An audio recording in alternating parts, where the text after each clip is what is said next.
আলাইকুম। আজকের আমরা নতুন একটি পর্ব গ্রাফিক্স ডিজাইনের নতুন একটি পর্ব নিয়ে হাজির হয়েছি। যেখানে আমরা সিলেকশন টুল এবং ডাইরেক্ট সিলেকশন টুল নিয়ে আলোচনা করব। তো প্রথমে আমাদের জানতে হবে যে কিভাবে একটি আর্টবোর্ড নিতে হয়। তো আমরা অ্যাডোবি ইলাস্ট্রেটরে এটা ইনস্টল করে নেব। ইউটিউবে অনেক ভালো ভালো টিউটোরিয়াল আছে কিভাবে এটা ইনস্টল করতে হয়।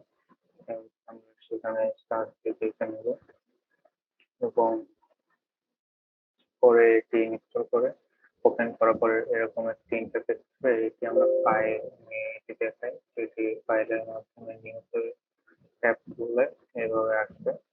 তো এখানে বিভিন্ন মানে আর্টবোর্ডের সাইজ দেওয়া আছে। আর্টবোর্ড যেটা হচ্ছে সেটা যেটার উপর আমরা পিকচার আর্ট করে থাকি বা কোনো একটি ডিজাইন আর্ট করি। তো এখানে আমাদের কিছু আর্টবোর্ড আগে থেকে আর কি আঁকা আছে। তো সেগুলো চাইলে আমরা ইউজ করতে পারি বা আমাদের নিজেদের মতো করে কাস্টমাইজ করতে পারি। তো কাস্টমাইজ করার জন্য এটা হচ্ছে আমাদের হোয়াইট আর এটা হচ্ছে আমাদের হাইট। তো এখানে কিছু স্কেল আছে যেমন point, picture, inch, millimetre, centimetre, pixel. তো আমরা যদি ইঞ্চিতে দেখি তো এটা 8.5 ইঞ্চি এবং হাইট হচ্ছে 11 ইঞ্চি। তো এটা আমাদের হচ্ছে লং ভাবে আর এটা হচ্ছে আমাদের হোয়াইট ভাবে যদি আমরা কোনো আউটপুট নিই মানে হোয়াইটটা হাইট হয়ে যাবে এবং হাইটটা হোয়াইট হয়ে যাবে আর এটা দিলে আমাদের হাইটটা হোয়াইটে চলে যাবে আর হোয়াইটটা হাইটে চলে আসবে। আর আমরা এখানে আউটপুট সংখ্যা যে আমাদের একটা পেজ দরকার এটা আমরা সেই কটা পেজ বাড়াইতে পারি বা কমাইতে পারি। এখানে আমরা অনেকগুলো পেজ চাইলে বাড়াতে কমাতে পারি। আর প্লেট এটা আমরা অন্য কোনো টিউটোরিয়ালে আর কি বলবো যে এটা প্লেটটা কি, এটা সম্পর্কে এখন না জানলেই বেটার। আর এখানে আমাদের কালার সেকশনে কিছু অংশ আছে যে আমাদের চাইলে আমরা কোন কালার আরজিবি চাইলে আরজিবি, সিরামিক চাইলে সিরামিক এবং আমাদের বিশেষ কাজের বলতে গেলে এক্সট্রা রিসার্চ। তো এগুলা পরে আমরা জানবো ধীরে ধীরে। তো এগুলো তো তাড়াহুড়োর পিছনে আমাদের পরবর্তী টিউটোরিয়াল আমরা এসব নিয়ে আলোচনা করবো। তো অবশ্যই লাইক, কমেন্ট, সাবস্ক্রাইব করবে এগুলো জানার জন্য। তো আজকের আমরা একটা পেজ নিই যেটার 8.5 ইঞ্চি এবং 11 ইঞ্চি। আমরা পরে সেটা কাস্টমাইজে করতে হবে। তো আমাদের একটা পেজ ক্রিয়েট করলাম। তো পেজ ক্রিয়েট করার পরে আমাদের এখানে প্রথমে আমরা যে পেজ ক্রিয়েট করি যে দেখতে হবে যে এখানে আমাদের আর্টবোর্ডটা আমরা চাইলে সাইজ করতে পারি। এখানে একটা চিহ্ন আছে আর্টবোর্ড টু। তো আমাদের আজকের কথা ছিল আমরা সিলেকশন টুল এবং ডাইরেক্ট সিলেকশন টুল নিয়ে আলোচনা করব। তো এখানে আমাদের আর্টবোর্ড টুলের একটি আছে যেটাতে আমরা আর্টবোর্ডটা যে কোনো সাইজ নেওয়ার পরে পরে কাস্টমাইজ করতে পারবো। যেহেতু আর্টবোর্ড নিয়ে আলোচনা করতেছি তাই আমি এই টুলটা দেখিয়ে দিলাম। আর চাইলে এখান থেকে আমরা হোয়াইট বা হাইট লং ব্যাপারটি চেঞ্জ করতে পারবো, তো হাইট ওয়াইজ চেঞ্জ করতে পারবো। চাইলে নিউ আর্টবোর্ড আনতে পারবো। আর নিউ আর্টবোর্ড আনার আর একটা উপায় হচ্ছে কন্ট্রোল এন চাপ দিলে আমরা নিউ আর্টবোর্ডের আবার ইয়া পাবো। তো যেহেতু আমরা একটা আর্টবোর্ড নিচ্ছি তো আর্টবোর্ড নেওয়ার পরে আমরা বাইরে যে কোনো জায়গায় সিলেকশন করবো এবং সিলেকশন টুল এবং ডাইরেক্ট সিলেকশনের কাজ এটা দিয়ে আমাদের কোনো রেক্টেঙ্গেল সাইজ নিতে পারি। তো আমরা একটা রেক্টেঙ্গেল নিলাম। এখন সিলেকশন টুলের কাজ হচ্ছে আমরা যে কোনো জিনিসকে এখান থেকে ওখানে সরিয়ে নিতে পারবো। যেহেতু এটা কালার ফিল্ড। তো কালার নিয়ে আমরা পরে নেক্সট আমাদের টিউটোরিয়ালে আমরা আলোচনা করব। তো এখানে সিলেকশন টুলের মাধ্যমে আমরা সিলেকশন এটাকে সিলেক্ট করলে কি সবগুলা কোণ লাইন সব সিলেক্ট থাকে যে এটা সিলেকশন টুলের কাজ। সিলেকশন টুলের মাধ্যমে আমরা রোটেট করতে পারবো, মুভ করতে পারবো, এইগুলাই করতে পারবো। তাহলে ছোট করতে পারবো, বড় করতে পারবো।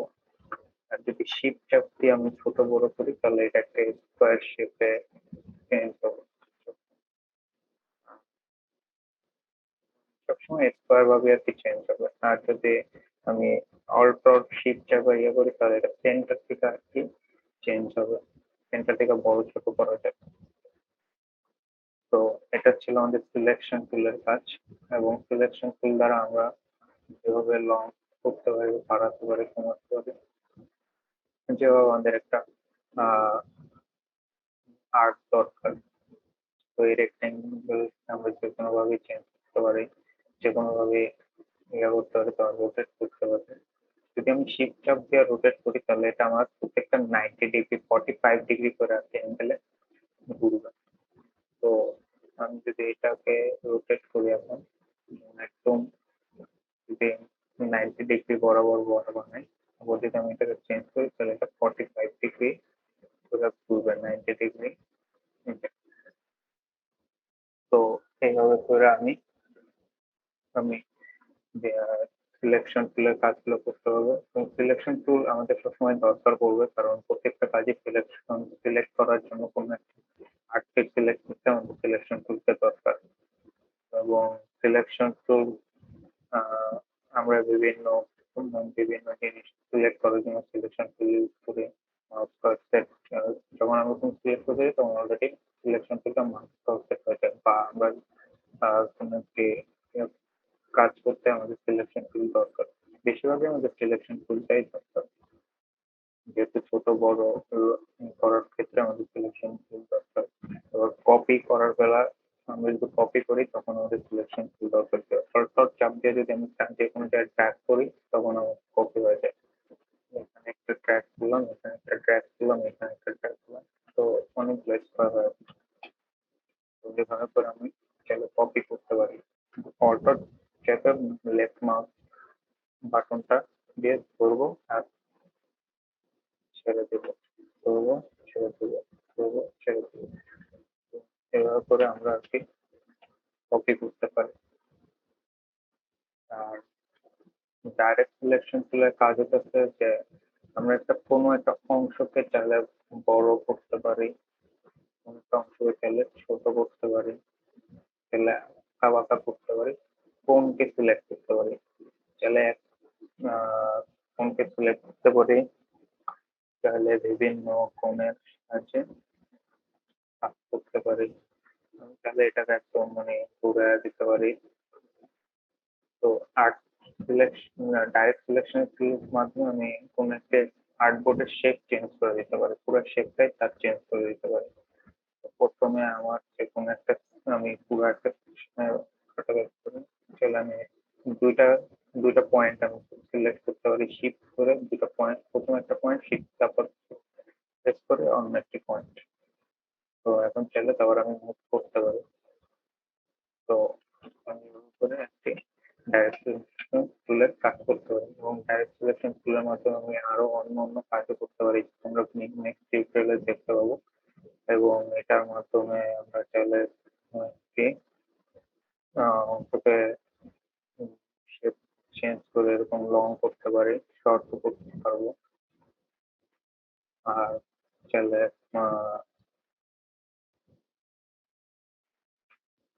যেতে চাপ দিলে জুম হয়। তো আমি আবার ইসে করলাম, ডাইরেক্ট সিলেকশনে গেলাম, ডাইরেক্ট সিলেকশনে যাওয়ার পরে এইভাবে আমরা ইয়ে করতে পারবো। আর যদি আমি চাই যে এটা একদম মানে বরাবর আর কি, মানে আঁকা বাঁকা হবে না, যেহেতু আমি মাউস দিয়ে টান করছি তো এটা আঁকা বাঁকা হওয়ার সম্ভাবনা থাকে, তাহলে আমি শিফট প্রেস করে যদি এরকম ড্র্যাগ করি তাহলে এটা কোনো আঁকা বাঁকা হবে না। দেন আমি চাইলে বিভিন্ন অংশকে এইভাবে চেঞ্জ করে নিতে পারি। তো সবসময় মনে রাখতে হবে যে আমি কোনো অংশ যদি এখান থেকে এখানে মুভ করতে চাই তাহলে অবশ্যই সিলেকশন টুল দিয়ে মুভ করবো, ডাইরেক্ট সিলেকশন টুল দিয়ে মুভ করবো না। ডাইরেক্ট সিলেকশন দিয়ে মুভ করলে হবে কি এটার শেপটা চেঞ্জ হয়ে যেতে পারে পয়েন্টের সাথে, এবং এরকম পয়েন্টের সাথে চেঞ্জ হয়ে যেতে পারে। তো অবশ্যই আমি সবসময় খেয়াল রাখবো যে আমি চেঞ্জ মুভের সময় আমি জানি ডাইরেক্ট সিলেকশন টুল দিয়ে মুভ না করে সিলেকশন টুল দিয়ে মুভ করি। তো সিলেকশন টুল থেকে ডাইরেক্ট সিলেকশন টুলে বারবার ক্লিক না করে একবার কন্ট্রোল প্রেস করে যদি ধরি তাহলে আমার একবার সিলেকশন টুল আবার যদি কন্ট্রোল সিলেক্ট করে দিই তাহলে আমাদের ডাইরেক্ট সিলেকশন টুল আসা বলবে। যদি আমি ডাইরেক্ট সিলেকশন টুলে থাকি আবার যদি আমি সিলেকশন টুলে থাকি তাহলে আমি কন্ট্রোল প্রেস করে আমার ডাইরেক্ট সিলেকশন টুল হয়ে যাবে। তারপরে আমি চাইলে ডাইরেক্ট সিলেকশন টুলের মাধ্যমে আরো আমি অনেক শেপ করি, যেমন যদি একটা সার্কেল নিই,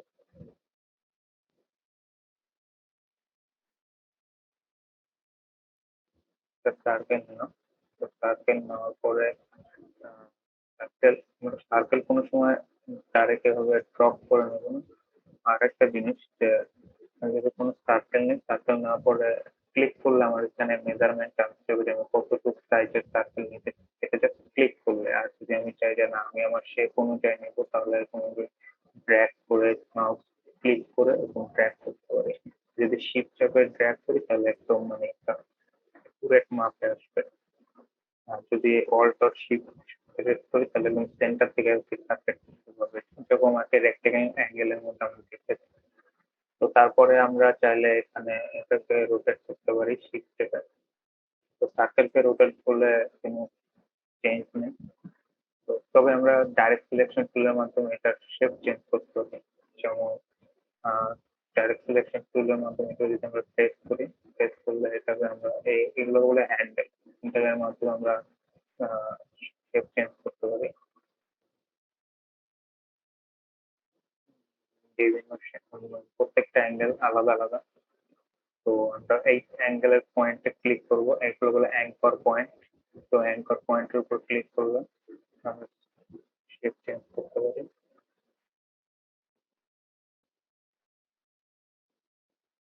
যেমন আমরা রেক্টেঙ্গেলকে রেক্টেঙ্গেলকে আমরা চাইলে আহ, তো আমরা আর সার্কেলকে চাইলে রেক্টেঙ্গেলে চেঞ্জ করতে পারি, রেক্টেঙ্গেলকে চাইলে সার্কেলে চেঞ্জ করতে পারি ডাইরেক্ট সিলেকশন টুলের মাধ্যমে।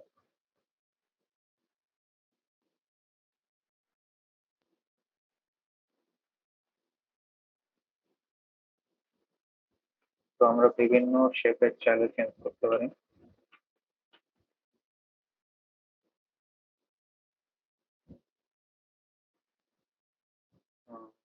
তবে আমরা যদি চাই যে আমরা এই দুটো পয়েন্ট একত্রে আর কি চেঞ্জ করবো, তাহলে শিফট প্রেস করে দুটো চেঞ্জ করবো।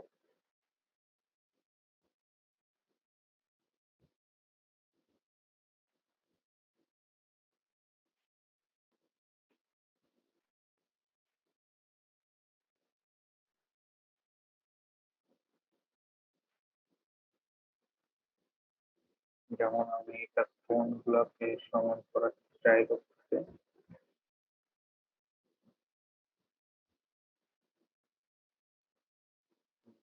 তাহলে এটাকে একদম পয়েন্টের স্কোয়ার শেপ দিতে পারি বা রেক্টেঙ্গেল শেপ দিতে পারি। তো এটা আমরা ডাইরেক্ট সিলেকশন টুলের মাধ্যমে চেঞ্জ করে নিতে পারি। ডাইরেক্ট সিলেকশন টুলের মাধ্যমে আমরা কোনো একটা শেপকে চেঞ্জ করতে পারি।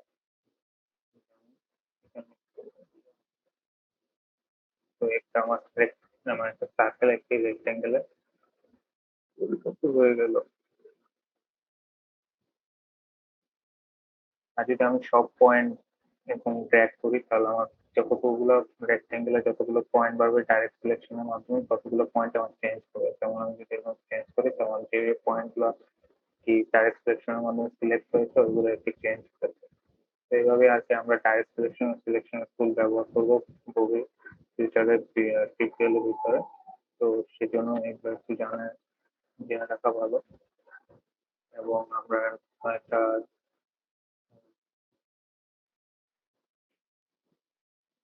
ফ্ল্যাগ রাখছি।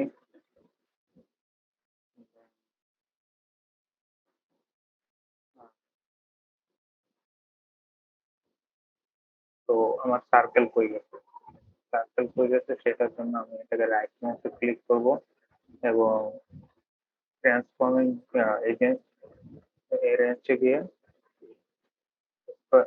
রেক্টেঙ্গেলকে পিছে দিয়ে দেবো।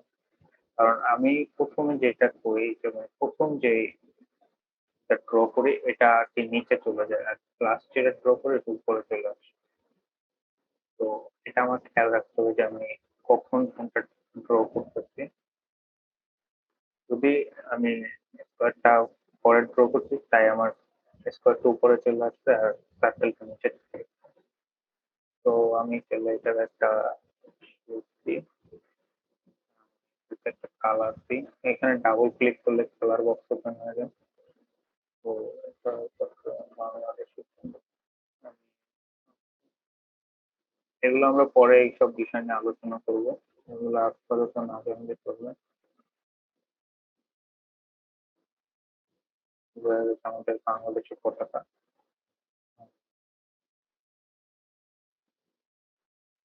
এখন চাইলে ডাইরেক্ট সিলেকশন টুলের মাধ্যমে এর কার্ডটাকে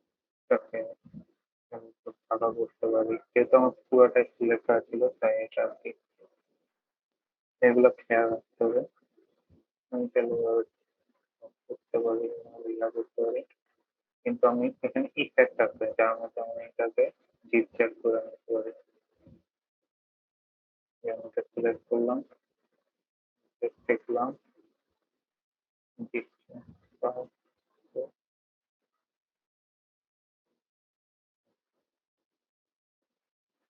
প্রিভিউ দিলে দেখতে হবে আমার কিভাবে চেঞ্জ হচ্ছে।